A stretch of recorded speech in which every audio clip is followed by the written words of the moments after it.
దేశాయ నమః. హరే రామ రామ రామ హరే హరే, హరే కృష్ణ కృష్ణ కృష్ణ హరే హరే. శుక్లాంబరధరం విష్ణుం శశివర్ణం చతుర్భుజం ప్రసన్నవదనం ధ్యాయేత్ సర్వవిఘ్నోపశాంతయే. యస్యద్విరదవక్త్రాజ్యాః పారిషద్యాః పరస్సతం విఘ్నం నిఘ్నంతి సతతం విశ్వక్సేనం తమాశ్రయే.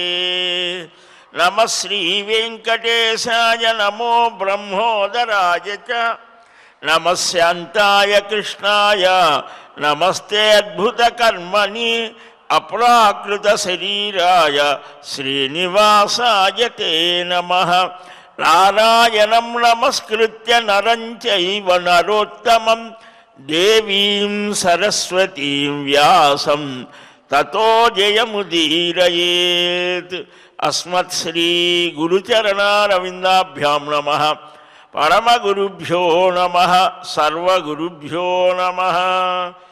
నారద ఉవాచ కిం తత్ స్తోత్రం మహాభాగ కథం తుష్టో జనార్దనః ఉత్తంకః పుణ్యపురుషః కీదృశం లబ్ధవాన్ వరం. శ్రీవారి దివ్య సన్నిధానంలో కొన్ని రోజులుగా మనం నిత్యము నారద మహాపురాణాన్ని స్మరిస్తూ ఉన్నాం, అవగాహన చేసుకుంటూ ఉన్నాం. పురాణాలలో ఈ ప్రపంచం ఎలాగ ఉద్భవించింది, అలాగా సృష్టి ఆరంభం నుంచి ఎవరెవరు మహాపురుషులు మహర్షాదులు ధర్మ ప్రవర్తకులైనటువంటి మహారాజు, అలాగనే ఆ పరమాత్మ యొక్క తత్వాన్ని విశదీకరించినటువంటి వారు, ఇచ్ఛాశక్తి జ్ఞానశక్తిని క్రియాశక్తిగా మలచుకున్నటువంటి వారు, వారిని గురించి వస్తాయి.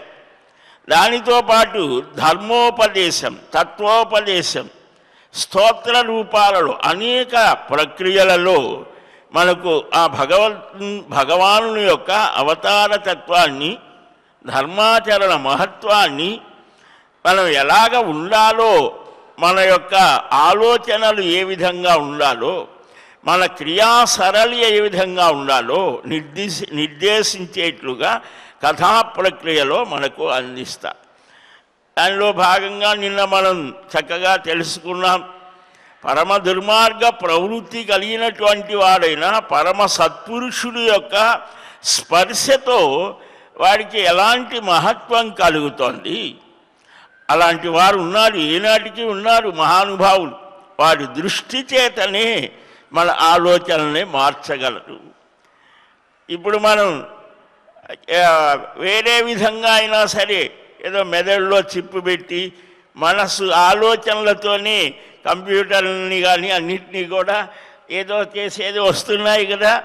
అలాగ కాకుండా కేవలం మెదడుతో ఉపయోగించే పనులే మనం చేసేది. హృదయంతో ఉపయోగించేటువంటి, హృదయపూర్వకంగా చేసేటువంటి హృదయస్థానం పరమాత్మ స్థానం. హృదయం అంటే గుండె కాదు, ఈ పక్క ఉండేది కాదు. యోగులు ఈ ప్రక్క ఉండేటువంటిది.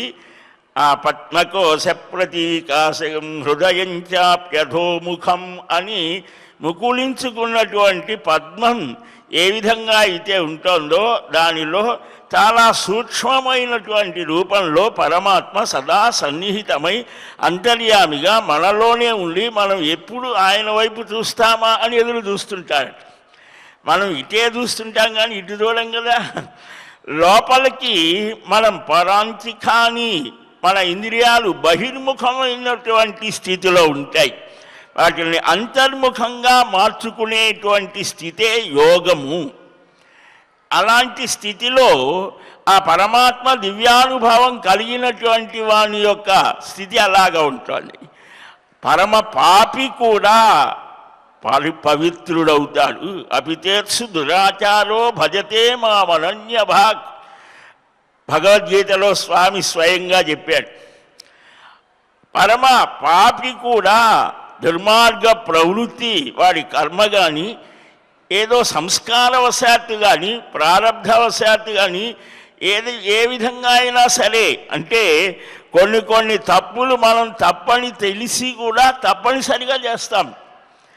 అలాంటి వాడికి ప్రాయశ్చిత్తం పశ్చాత్తాపం. మనం చేసినటువంటి దోషాలని పరమాత్మ దగ్గర గురువుల దగ్గర చెప్పమన్నారు. ఆ గురువులు కూడా ఏమో బరువులేమో అనే స్థితిలో ఉన్నాం. కాబట్టి పరమాత్మ దగ్గర అయితే మనకి ఏ పేచీ లేదు. ఆయన దగ్గర నుంచొని మనం చేసినటువంటి పొరపాట్లన్నీ కూడా ఒప్పుకొని పశ్చాత్తాపంతో పరమాత్మ నా బుద్ధిని సక్రమంగా నడిపించు. అదే గాయత్రి మంత్రంలో ఈ వచ్చేటువంటి భావన అదే. 24 గంటలు జపమాల పుచ్చుకొని చేసినా ఆ భావం లేకుండా ఆ ఆలోచన లేకుండా మనం ఎన్ని చేసినా ఏమి రామ అంటే ఆనందం. రమయతీతి రామ రమంతే యోగినే అనంతే నిత్యానందే చిదాత్మని ఇది రామపదేనాసౌ పరం బ్రహ్మాభిధీయతే. రామతాపిని ఉపనిషత్తు చెప్తోంది. నిరంతరం యమనియమ ఆసన ప్రాణాయామ ప్రత్యాహార ధారణ ధ్యాన సమాధి అష్టాంగ యోగాభ్యాసంతో పరినిష్ఠితమైన చిత్తశుద్ధి కలిగినటువంటి వాడు ఏ ఆనందమైనటువంటి స్థితితో పరమాత్మతో ఆసక్తితో అనురక్తితో భక్తితో ప్రపత్తితో ఉంటాడో అలాంటి ఆనందమయమైనటువంటి స్వరూపమే ఈ రాముడు. అంటే అట్టి రాముని యందు నిరంతరం నా బుద్ధి నిలబడుగాక. రామ ఇది అక్షరద్వయం అన్నాడు. రామ అనేది 2 అక్షరాలు చాలన్నా. దానితోనే భానులక్షం జపేత్ కుర్యాత్. ఒక 12 లక్షలు చేస్తే ఆ రామ దివ్యానుభూతి కలుగుతుంది అని చక్కగా చెప్పారు. కనుక పశ్చాత్తాపం మనం చేసినటువంటి తెలిసి తెలియక చేసినటువంటి పాపములను క్షమించమని పరమాత్మ దగ్గర వేడుకోవాలి. ఈ గుళికుడు అనేటువంటి వాడు ఉత్తంక మహర్షి దగ్గర నీవు ఇలాగ చేసావురా నాయన, చంపబోయేవాడిని ఇలాగ చెబితే వణికిపోయి వాడు ఆ స్పర్శతో తాను చేసినటువంటి పాపాలకు ఎలాగా అని ఆ వేదన చేతనే ఆ తాపత్రయ అగ్ని కాల్చివేసింది. ఎంత విచిత్రమనేటువంటిది. అంతటి అంటే మానసికంగా ఎంత వేదన పడి ఉంటాడో. మనలోనే ఒక అగ్ని ఉన్నది. అహం వైశ్వానరో భూత్వా ప్రాణినాం దేహమాశ్రిత. ఆ అగ్ని లేకపోతే మనం తినే ఆహారం పచనం జీర్ణం చేసేది ఎవడు? పరమాత్మే. ఆ లోపల అగ్నిని చక్కగా రేల్చేటువంటి స్థితి కూడా ఉంటుంది. యోగులు అలాగ చేస్తారు. సతీదేవి అలాగా శరభంగుడు రామాయణంలో వారిలో ఉన్న ఆ అగ్నిని జ్వలింపజేసి శరీరాన్ని దహింపజేశారు. అప్రయత్నంగా ఈ పరమ దుర్మార్గుడుగా ఉన్నటువంటి వానికి కూడా ఆ పశ్చాత్తాపం అనేటువంటి దవాగ్ని దహించి వేస్తే ఆ విష్ణు పాదోదకాన్ని స్పృశి చల్లితే వాడు దివ్యమైన రూపాన్ని ధరించి వైకుంఠానికి వెళ్ళాడు అని ఆ నారాయణుని స్తుతిస్తాడు ఉత్తంకుడు. అది చూసి ఆశ్చర్యాన్ని పొంది నారాయణ స్తోత్రం చేస్తే ఆ స్తోత్రానికి స్వామి ప్రత్యక్షమై వరాన్ని ఇచ్చాడు. ఉత్తంకుడు కూడా మోక్షాన్ని పొందాడు అని నిన్న మనం తెలుసుకున్నాం. అప్పుడు నారదుడు అంటాడు, ఆ హరిధ్యాన పరాయణుడైనటువంటి బ్రహ్మవేత్త బ్రాహ్మణోత్తముడైనటువంటి మహానుభావుడు హరిధ్యాన పరాయణుడు ఆ ఉత్తంకుడు ఏమని స్తుతించాడయ్యా? ఆ శ్రీహరి పాదోదక మహాత్మ్యాన్ని చూసి భక్తి చేత స్తుతించాడన్నవే. స్తోత్రవాన్మయం. మనకు ఋగ్వేదమంతా కూడా అదే రుచస్థుతౌ. దాదాపు 1000 సూక్తాలకు పైగా ఉన్నటువంటి ఋగ్వేదం అంతా కూడా భగవంతుని ఆ చైతన్యం. మనం ఒక రాయిని రాయిగానే చూస్తాం. ప్రత్యక్ష ప్రమాణం అంటే కంటికి కనిపించేదే ప్రమాణం అని. కంటికి కనిపించే వాటిల్లో అన్నీ మనకు కంటికి కనిపించినట్టుగానే ఉండవు. దానిలో అంతర్గతమైన చైతన్యం ఉంటుంది. ఋషులు అది దర్శిస్తారు. అందువల్లనే రాయి రప్ప పుట్ట పాము అన్నీ కూడా అన్నిటిలో మనం ఆయా బాహ్యమైన స్థితులనే చూస్తాం. అంతర్గతమైన ఆధ్యాత్మిక, ఆధిదైవిక, ఆధిభౌతికము, 3 రకాలైనటువంటి స్థితులు ఉంటాయి.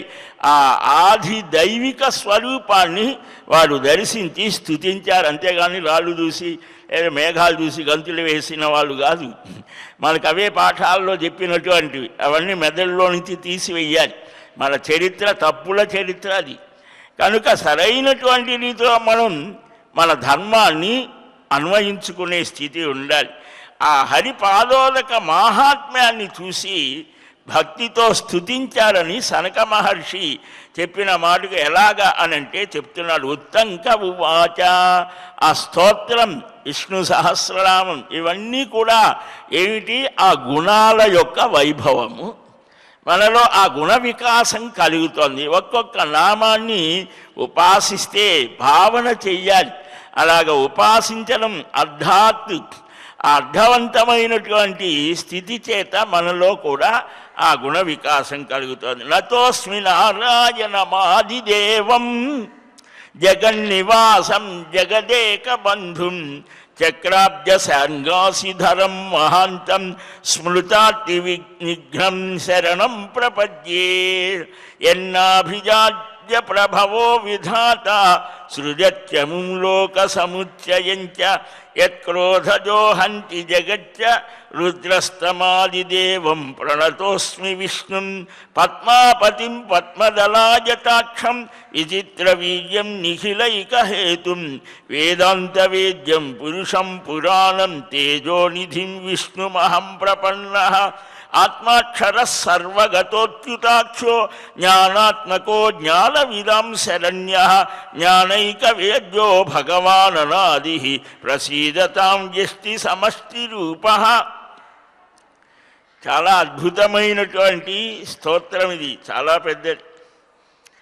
దాదాపు 40-50 శ్లోకాలు పైనే ఉంటాయి. 50 శ్లోకాలు పైనే ఉంటాయి. దీంట్లో ఉన్నటువంటి భావం ఏమిటి? జగత్తు అంతా కూడా వ్యాపించినటువంటి వాడు, జగన్నివాసుడు, సర్వవ్యాపి, సర్వజ్ఞుడు, సర్వశక్తిమంతుడు. భగవంతుడికి మనం ఇచ్చే డెఫినేషన్ అది. సర్వవ్యాపకుడై ఉంటాడు. విష్ణువు అంటే వేష్టీతి వ్యాప్నోతి, సర్వవ్యాపకుడై. మరి ఇక్కడే ఎలాగయ్యా? అంతటా ఉన్నవాడిని నువ్వు చూడలేవు, నీకు ఆ శక్తి లేదు. కాబట్టి ఇక్కడ సర్వాత్మన ఆయన ఎక్కడైనా ఉండగలడు, ఎలాగైనా ఉండగలడు, ఆయనకు ఆ శక్తి ఉన్నది.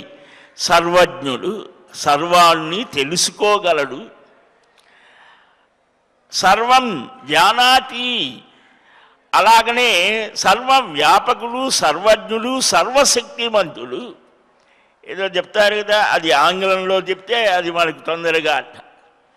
అందుకని ఆ సర్వశక్తిమంతమైనటువంటి, అందుకని అన్ని మతాలు ఒకటే కదా, అన్ని ధర్మాలు ఒకటే కదా, అని కాదు. మన దృష్టిలో దైవ భావనవే సత్యం అనేటువంటిది.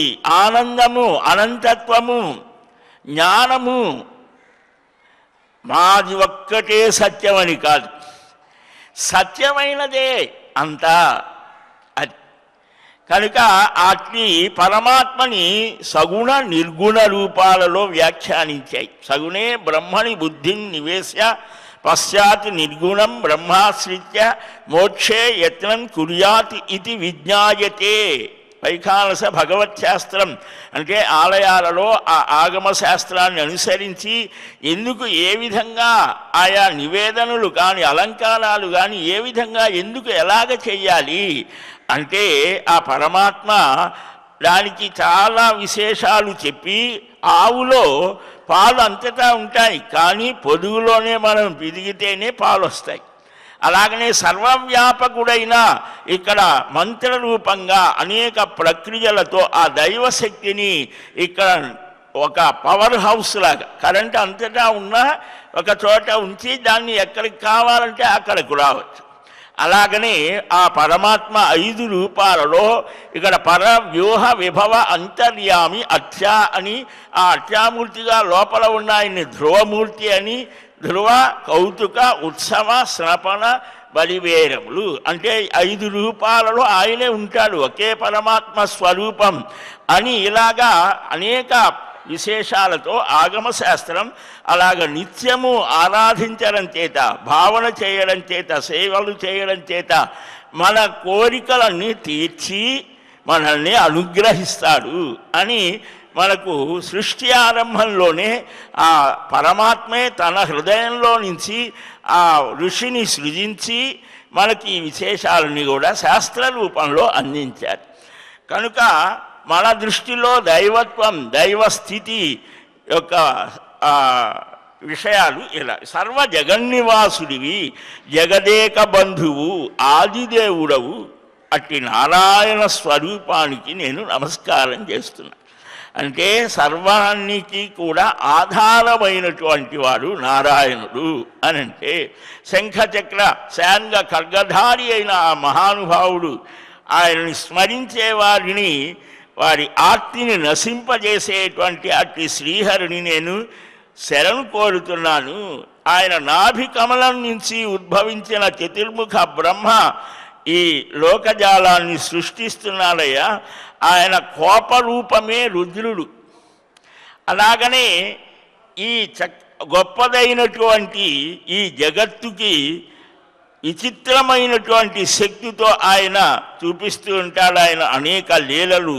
అది ముఖ్య హేతు. వేదాంత వేద్యుడు అంటే వేదములు యొక్క చివరి భాగం ఉపనిషత్తులు అని, దానికే వేదాంతము అని.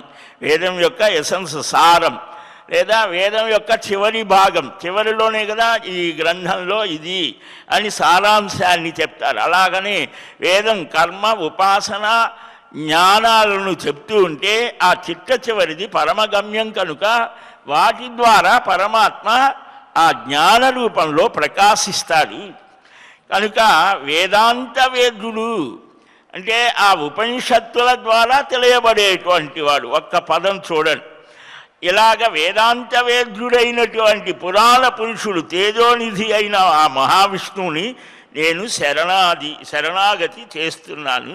పరమానంద చిన్మాత్రం వాసుదేవం నతోస్మ్యహం హృద్గుహానిలయం దేవం యోగిభిః పరిసేవితం యోగానామాదిభూతం తం నమామి ప్రణవస్థితం నాదాత్మకం నాదబీజం ప్రణవాత్మక అవ్యయం సద్భావం సచ్చిదానందం తం వందే దిగ్మచక్రిణం అజరం సాక్షిణం త్వస్య యవాన్మానసగోచరం వరం వరేణ్యం వరదం పురాణం సనాతనం సర్వగతం సమస్తం నతోస్మి భూయోపి నతోస్మి భూయో నతోస్మి భూయోపి నతోస్మి భూయః.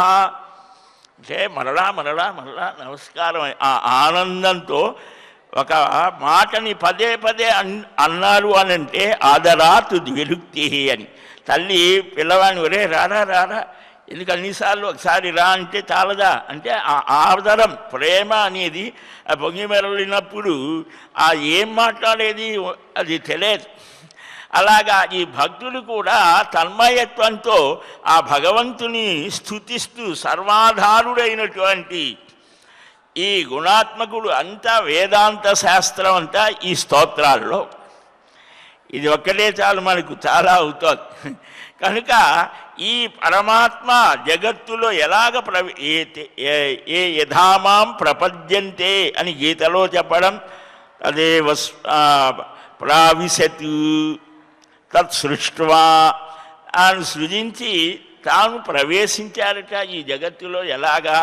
అలాగనే ఈ శరీరంలో కూడా ఈ శరీరాన్ని తయారు చేసి దీంట్లో ఆయన కూడా జీవుడితో పాటు అనుప్రవేశం చేశారు. మనతో పాటే ఉన్నాడు ఆయన. కాబట్టి ఈ సమస్తమైనటువంటి అనంత సారస్వరూపుడైన పరమాత్మవి నీవయ్యా, నీకంటే పరం మరొకటి లేవు, నీవే పరాత్మవు, శుద్ధ రూపంలో అగోచరం జ్యోతిస్వరూపుడివి, అట్టి మహావిష్ణువి నీకు నమస్కారం చేస్తూ ఉన్నాను. సర్వాత్మకమైన ఆత్మరూపంగా దర్శిస్తున్నాం. యోగాలకు ఆదిభూతులు ప్రణవంలో ఉండేటువంటి ఆ శ్రీహరిని నమస్కారం ద్వారా నేను వేడుకుంటున్నాను. ప్రణవాత్మకుని, అవ్యయుని, సద్భావుని, సచ్చిదానందుని, తీక్ష్ణ చక్రం కలిగిన వానికి నమస్కారం. అజరుడు, సాక్షి, అవాన్మానస గోచరుడు, నిరంజనుడు, అనంతాక్షుడైన ఆ అప్రమేయుడైనటువంటి శ్రీ మహావిష్ణువుకి మరలా మరలా నమస్కారం అని సర్వేశ్వరం సర్వగతం మహాంతం వేదాత్మకం వేద విదాం వరిష్టం అని ఆకాశ మధ్యగతుడు ఆ శ్రీహరి పాదోదకం భవరోగాలకు ఔషధం. అన్నమయ్య అద్భుతంగా ఆ శ్రీహరి పాదోదకం మీద ఒక అందమైన సంకీర్తన వ్రాస్తాడు. అలాగనే పరమాత్ముడు సర్వ పరిపూర్ణుడు అని అన్నిటికీ నిలయమైనటువంటి వాడు ఒక చిన్న పాటలోనే ఎన్ని అర్థాలు చూపించారో చూడండి. కనుక శ్రీహరి నామం దుష్కర్మల్ని తొలగిస్తోందయ్యా అని అంతఃకరణ సంయోగం చేత జీవుడు అనబడుతూ ఉన్నాడు. జీవుడంటే ఎవరు? పరమాత్మ అంటే ఎవరు? ఇవి కూడా ఈ స్తోత్రంలో వస్తాయి. కనుక జ్ఞాననిధివి, జ్ఞాన సంస్థుని, విభుని భజిస్తాను, వేదనిధిని ఇలాగా స్మరిస్తాను అని వాచామగోచరుడు సాంసారికమైన సముద్రంలో పడి దీనుడనై మోహాకులుడనై అనేకమైన కోరికల చేత బద్ధుడనైనటువంటి నన్ను అనుగ్రహించవయ్యా, కాపాడు అని శరణు కోరుతున్నాను అని అంటాడు. అలాగ ఉత్తంకుడు ప్రార్థిస్తే తేజోనిధి అయిన స్వామి ప్రత్యక్షమయ్యాడు. ఈ స్తోత్రం చాలా విశేషమైనటువంటిది. అతసీ పుష్ప సంకాశం హుల్లపంకజలోచనం కిరీటినం కుండలినం హారకేయూరభూషితం శ్రీవత్స కౌస్తుభధరం హేమయజ్ఞోపవీతినం నాసా విన్యస్త ముక్తాభం వర్ధమానతనుచ్ఛవిం పీతాంబరధరం దేవం వనమాలా విభూషితం తులసీకోమలదళైరర్చితాంఘ్రిం మహాద్యుతిం కింకినీ నూపురాద్యైస్య శోభితం గరుడధ్వజం దృష్ట్వా ననామ విప్రేంద్రో దండవత్ ఇది మండలే. స్వామి అతసీ పుష్ప సంకాశం అంటే అవిసె పుష్పం లాంటి వన్య కలిగిన వాడట. అతసీ పుష్ప సంకాశం హారనూపుర శోభితం అని మనం కృష్ణాష్టకం చదువుతాం కదా. అవిసె పువ్వు, అవిసె గింజలు కూడా తింటుంటారు కదా ఆరోగ్యం అని. ఆ అవిసె సూర్యుడికి చాలా ప్రీతిపాత్రమైనటువంటి ఆ పుష్పం యొక్క రంగులో ఉన్నాడట స్వామి. వికసించిన పద్మాల్లాంటి నేత్రాలతో ఉన్నాడు. రాజీవ నేత్ర, రామాయణంలో కూడా శ్రీరామచంద్రమూర్తి యొక్క ఆ నేత్ర సౌందర్యాన్ని అభిజ్ఞుడైన వాల్మీకి మహర్షి ప్రతి ఆ సర్గలో కూడా వర్ణిస్తారు. అలాంటి అందమైన నేత్రాలు కలిగినటువంటి వాడు కిరీట కుండలహార కేయూర గ్రైవేయ శ్రీవత్స కౌస్తుభాది ఆభరణాల్ని ధరించినటువంటి వాడు, బంగారు యజ్ఞోపవీతాన్ని ధరించినటువంటి వాడు, నాసికా ప్రాంతంలో ముత్యం ధరించారట, పీతాంబరధారి, వనమాలా విభూషితుడు, కోమలమైన తులసి దళాల చేత పూజించబడినటువంటి పాదపద్మాలు కలిగినటువంటి మహానుభావుడు. అలాంటి స్వామిని చూసి దండవత్ ప్రణామం చేశాడు. అంటే ఒక కర్రని పట్టుకొని వదిలివేస్తే ఎలాగ పడుతోందో అలాగా ఆ పరమాత్మని చూడగానే సాష్టాంగ నమస్కారములు. ఆ 8 భాగాలు స్పృశించాలి, ఆ నేలను తాకాలి. అలాగ నమస్కరించి అనన్య చిత్తంతో ధ్యానించాడు. గరుడధ్వజుని చూడగానే ఆనంద బాష్పాలు జాలువారాయి. ఆ స్వామి పాదాలను అభిషేకించాడు ఆనంద బాష్పాలతో. స్వామి మురారి రక్షించవయ్యా, రక్షించు అని. మురారే రక్ష రక్షేతి వ్యాహరణ అన్యధీస్తదా, సకల జగత్తులో ఉన్నటువంటి ఈ రకరకాలైనటువంటి ఒత్తిడిల నుంచి రక్షించు. ఇప్పుడు మనకు కూడా అవే కదా, రకరకాలైనటువంటి ప్రలోభాన్ని కలిగించే స్థితుల నుంచి తప్పించవయ్యా అని అలాగా ధ్యానిస్తే దయాస్వరూపుడైన మహావిష్ణువు ఉత్తంకుణ్ణి లేపి కౌగలించుకున్నాట. నాయన ఉత్తంక, ఏం కావాలి, వరాన్ని కోరుకో. అలాగా అంటే త్వయి భక్తి దృఢామేస్తు జన్మ జన్మాంతరేష్వపి. ఆ అనన్య చిత్తంతో ఇలాగా అంటే మరలా నమస్కరించి, స్వామి ఎందుకయ్యా నన్ను మోహింపజేస్తావు, మరలా నాకు వేరే వరాలతో ప్రయోజనం ఏమున్నది, ఏమి పని ఉన్నది, ఎన్ని జన్మలలో అయినా నీ పాదాల యందు దృఢమైన భక్తిని నాకు అనుగ్రహించు, ఈ ఒక్క వరం చాలు. తథాస్తన్నాడాయ్. జాతస్య మే భవతు కేశవతే ప్రసాదాత్ త్వయ్యేవ భక్తిరచలా వ్యభిచారిణి. చలించనటువంటి దృఢభక్తిని ప్రసాదించు అంటే అలాగే అని స్పృశించి యోగులకు కూడా దుర్లభమైనటువంటి జ్ఞానాన్ని ప్రసాదించాడు. ఆ జనార్దనుడు ఆ శ్రీకృష్ణస్వామి ఆ భగవానుడైన మహావిష్ణువు ఉత్తంకుని శిరస్సు మీద హస్తం ఉంచారట. ఆ దివ్యహస్త స్పర్శ చేత పులకితుడయ్యాడు. ఆయన క్రియాయోగంతో నన్ను ఎప్పుడు ఆరాధించు, నరనారాయణాశ్రమానికి వెళ్ళు, నువ్వు మోక్షాన్ని పొందుతావు. ఈ స్తోత్రాన్ని చదివిన వారు అన్ని కోర్కెలను పొంది అంతంలో మోక్షాన్ని పొందుతారు అని అంటే వెళ్ళాడు అక్కడకు.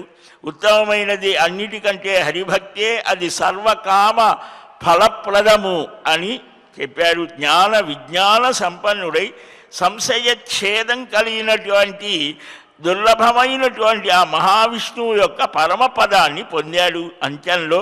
కాబట్టి అనంతుడు అపరాజితుడైన ఆ నారాయణుని ఇహపరాలలో ఆనందంతో స్మరించినటువంటి వారు, కోరేటువంటి వారు భక్తితో పూజించాలి అని ఇది విన్నా చదివినా సర్వపాప విముక్తి కలుగుతోంది అని ఆ ఫలాన్ని కూడా చూపించడం జరుగుతోంది. మరలా రేపు మరొక విష్ణు మాహాత్మ్యాన్ని తెలియజెప్పే విషయాన్ని మనం గ్రహిద్దాం నారద పురాణంలో. శ్రీకృష్ణ గోవింద హరే మురారే, హే నాథ నారాయణ వాసుదేవ, గోవింద జయ జయ గోపాల జయ జయ, రాధారమణ హరి గోవింద జయ జయ, హరే రామ రామ రామ హరే హరే, హరే కృష్ణ కృష్ణ కృష్ణ హరే హరే. స్వస్తి ప్రజాభ్యః పరిపాలయంతాం న్యాయేన మార్గేణ మహీం మహీషాః. గోబ్రాహ్మణేభ్యः శుభమస్తు నిత్యం. లోకాः సమస్తాः సుఖినో భవంతు. శ్రియకాంతాయ కళ్యాణనిధయే నిధయేర్థినాం, శ్రీవేంకటనివాసాయ శ్రీనివాసాయ మంగళం. బలం విష్ణోః ప్రవర్ధతాం. సర్వం శ్రీకృష్ణార్పణమస్తు. ఏడుకొండలవాడ వెంకటరమణ గోవింద గోవింద గోవింద గోవింద.